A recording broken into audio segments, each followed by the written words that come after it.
அடுத்ததாக நம் சிறப்பு விருந்தினரை பற்றிய ஒரு அறிமுக காணொளி. ஒருவரின் வாழ்க்கையில் மாற்றம் கொண்டு வருவது ஒரு சாதனை, ஒரு சமூகத்தின் வாழ்க்கையில் மாற்றம் விதைப்பது ஒரு வரலாறு.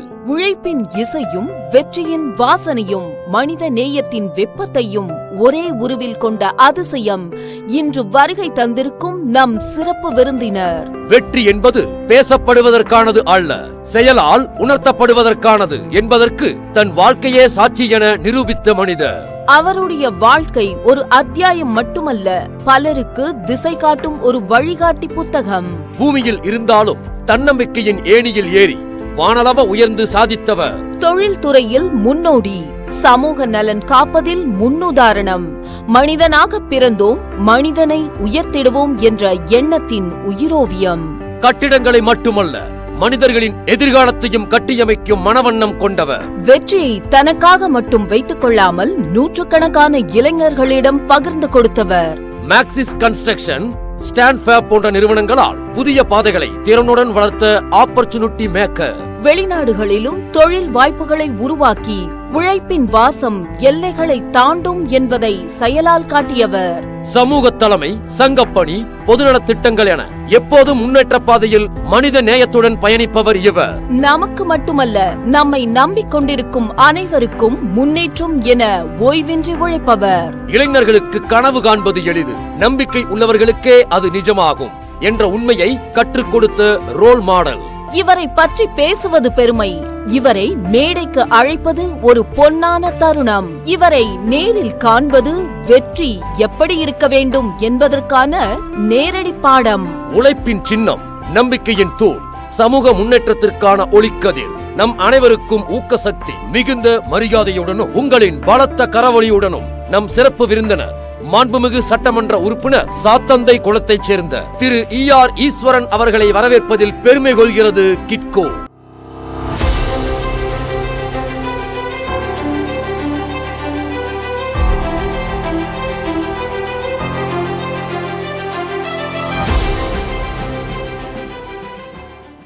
சிறப்பு விருந்தினர் அவர்களுக்கு நினைவு பரிசை வழங்க அந்துவன் குளத்தைச் சேர்ந்த சக்திவேல் அவர்களை மேடைக்கு அழைக்கிறோம்.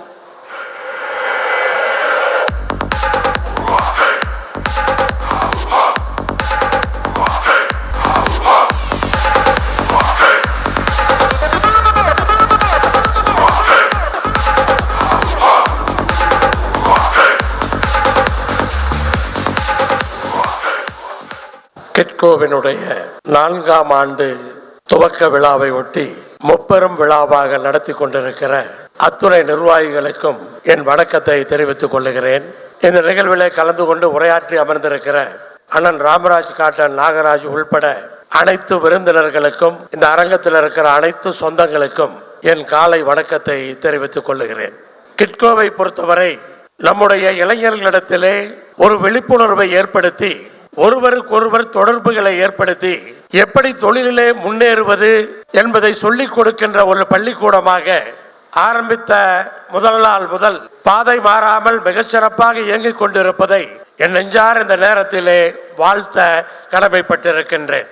எல்லோருக்கும் தெரியும், தமிழகத்தினுடைய வருமானத்திலே 40% மேலே இந்த கொங்கு நாட்டிலிருந்து நாம் கொடுப்பது என்பதை அனைவரும் அறிவார்கள். நாம் இன்னும் தேடி தேடி தேடி தேடி எப்படி தொழில்களை செய்வது, புதிதாக எதை செய்வது என்று ஓடிக்கொண்டே இருக்கின்றோம்.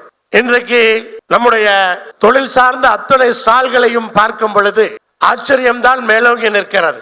இந்த பொருளை நாம் தான் செய்கிறோமா என்ற ஒரு மகிழ்ச்சி, இப்படியெல்லாம் கூட செய்ய முடியுமா என்ற ஒரு வியப்பு, இப்படி அதை பார்க்கும் பொழுதுதான் தெரிகின்றது. அப்ப இது எவ்வளவு உன்னத நோக்கத்தோடு இன்றைக்கு ஏற்பாடு செய்யப்பட்டு அது மக்களிடத்திலே கொண்டு போய் சேர்க்கப்படுகிறது என்பதை நாம் இன்றைக்கு புரிந்து கொண்டிருக்கிறோம். தொடர்ந்து ஒவ்வொரு ஆண்டாக கிட்கோ இன்றைக்கு முன்னேற்றத்தை பார்த்து கொண்டிருக்கிறது.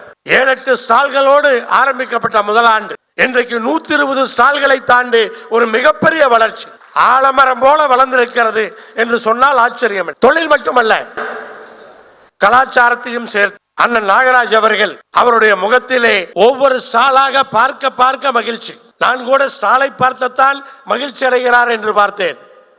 ஆனால் ஸ்டால் இருக்கிற ஒவ்வொருவரும் வேஷ்டி கட்டி கொண்டிருப்பதை பார்த்து மகிழ்ச்சி அடைந்தார். நானும் அவரும் ஒரு 10 நாட்களுக்கு முன்னால் ஆஸ்திரேலியாவிலே சிட்னியிலே ஒன்றாக இருந்தோம். ஒரு மாநாட்டிற்காக அங்கு சென்றிருந்தோம். அங்கு வியந்து போனார். ஆஸ்திரேலியாவினுடைய நாடாளுமன்ற உறுப்பினர்கள் அந்த நிகழ்ச்சியிலே வேஷ்டி கட்டி கொண்டு வந்திருந்தார்கள்.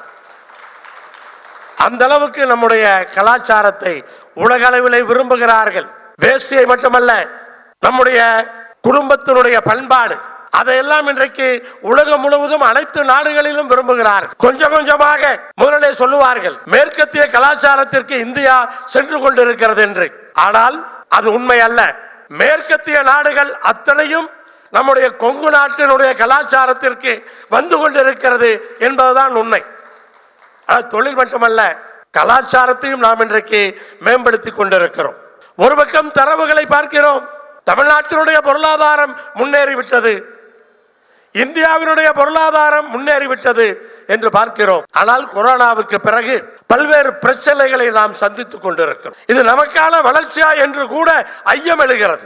கொடுக்கப்படுகிற தரவுகள் தனி மனிதர்களுடைய, நம்மை போன்ற சிறு தொழில் செய்கிற, ஒரு மீடியம் லெவல்ல செய்கிற அத்தனை பேருக்குமான வளர்ச்சியா என்று ஐயப்படுகிற அளவிலே திருப்பூரை எடுத்துக்கொண்டோம் என்று சொன்னால், இன்றைக்கு அமெரிக்காவினுடைய வரி விதிப்பால் முடங்கி போய் கிடக்கிறது என்று சொல்ல வேண்டும். தேடி தேடி ஐரோப்பிய நாடுகளிலே அத்துணை ஏற்றுமதியாளர்களும் இன்றைக்கு அலைந்து கொண்டிருக்கிறார்கள். ஏனென்றால் இருக்கிறவர்களுக்கு வேலை கொடுத்தாக வேண்டும், லாபம் அப்புறம், இருக்கிறவர்களுக்கு வேலை கொடுத்தாக வேண்டும், அவர் குடும்பங்களை காப்பாற்றியாக வேண்டும். அப்படிப்பட்ட எண்ணத்திலே இன்றைக்கு திருப்பூர் அசந்து போயிருக்கிறது என்றுதான் சொல்லுவேன். அப்படிப்பட்ட நேரத்திலே தான் நாம் இந்த 4ஆம் ஆண்டு துவக்க விழாவை இங்கு திருப்பூரிலே நடத்தி கொண்டிருக்கின்றோம். ஆனால் இந்த வளர்ச்சி என்பது நமக்கு வர வேண்டும் என்பதுதான்.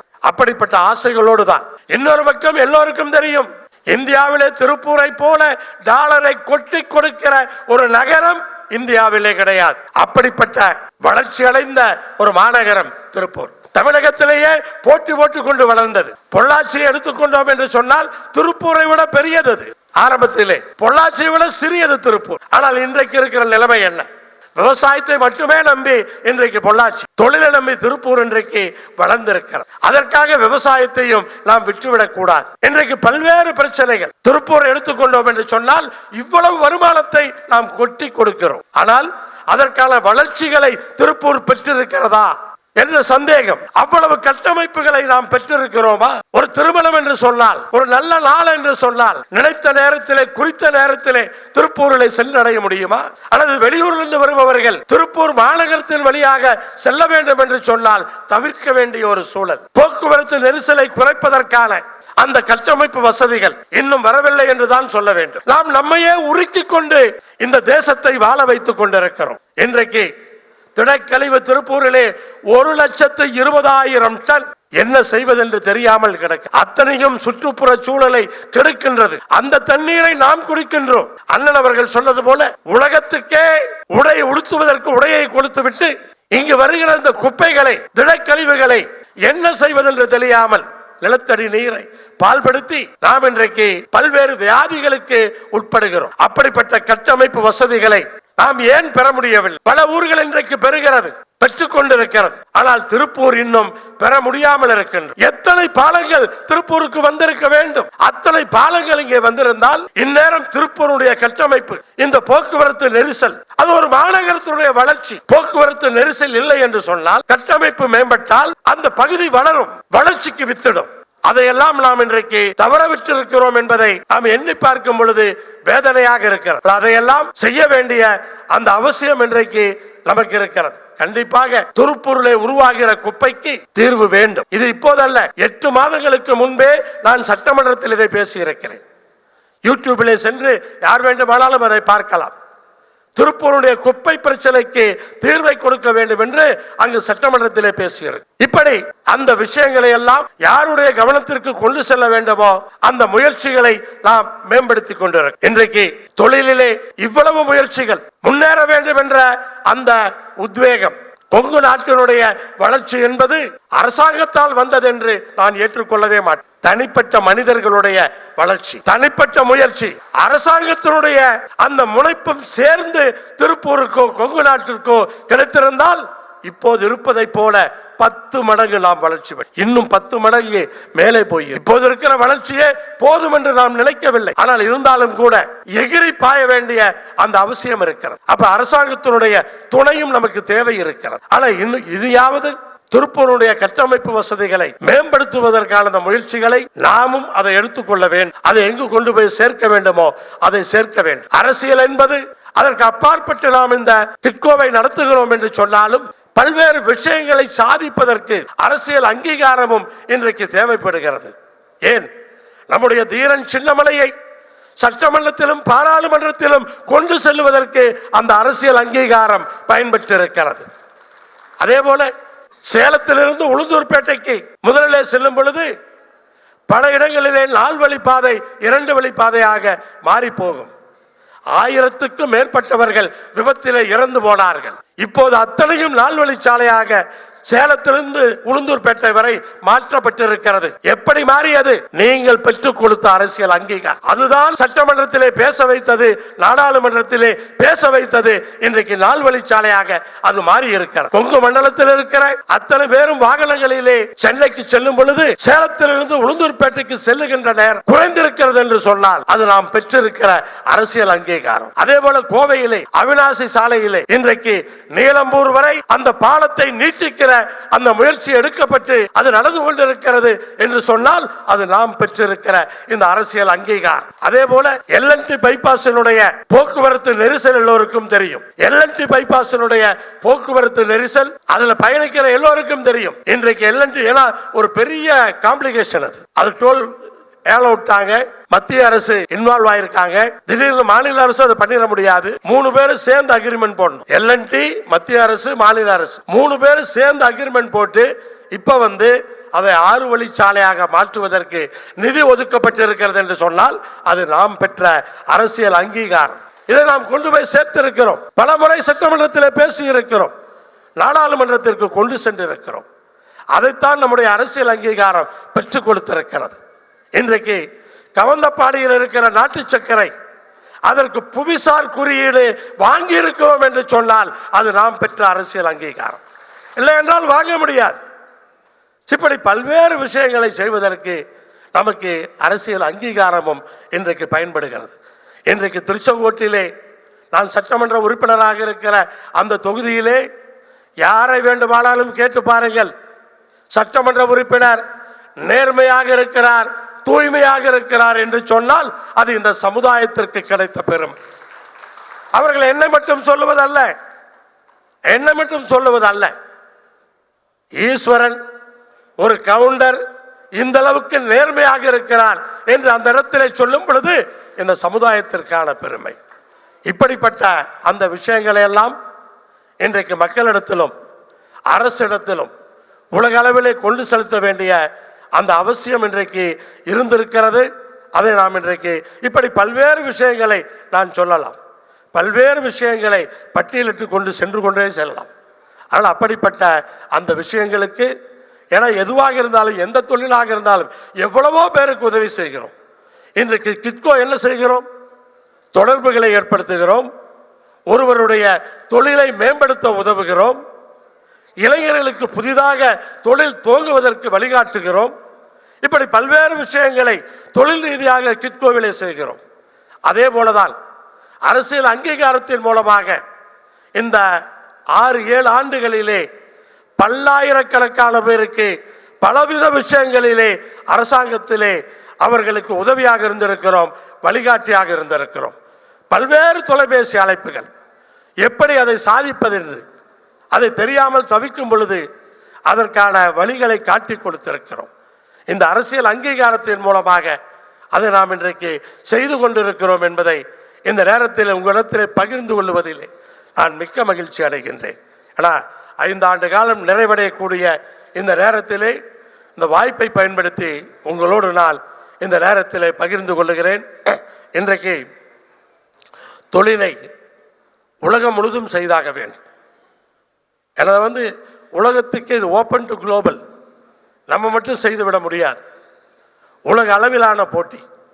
அப்படி இருக்கும் பொழுது உலக அளவில் இதை கொண்டு செல்ல வேண்டிய அந்த அவசியம் இருக்கிறது. இன்றைக்கு மலேசியாவிலும் ஏன் ஆஸ்திரேலியா அண்ணனும் நானும் ஆஸ்திரேலியா போனது கூட உலகத்தமிழர் வர்த்தக மாநாடு, உலகத்தமிழர் வர்த்தக மாநாடு. அப்படிப்பட்ட ஒரு நிகழ்ச்சி வேறு நாட்டிலே கிட்கோவின் மூலமாக எப்போது நடக்கும் என்று நான் ஆவலோடு காத்து கொண்டிருக்கின்றேன். அதை செய்தாக வேண்டும். அப்படிப்பட்ட அந்த முயற்சிகளுக்கு எல்லோரும் உறுதுணையாக இருப்பது இன்றைக்கு மகிழ்ச்சியாக இருக்கிறது. ஏன்னா ஒரு 15 ஆண்டுகளுக்கு முன்னால் இப்படிப்பட்ட உதவிகள் கிடையாது. நம்ம முன்னாடி இல்லை, 15 ஆண்டுகளுக்கு முன்னால் இப்படி கிடையாது. இன்னைக்கு கிட்கோ, ஜிஐபி, எப்படி எத்தனை அமைப்புகள், அத்தனை ஒவ்வொரு பகுதியிலும் அத்தனை அமைப்புகள் தொழில் செய்பவர்களுக்கு இன்றைக்கு உதவியாக இருக்கிறது.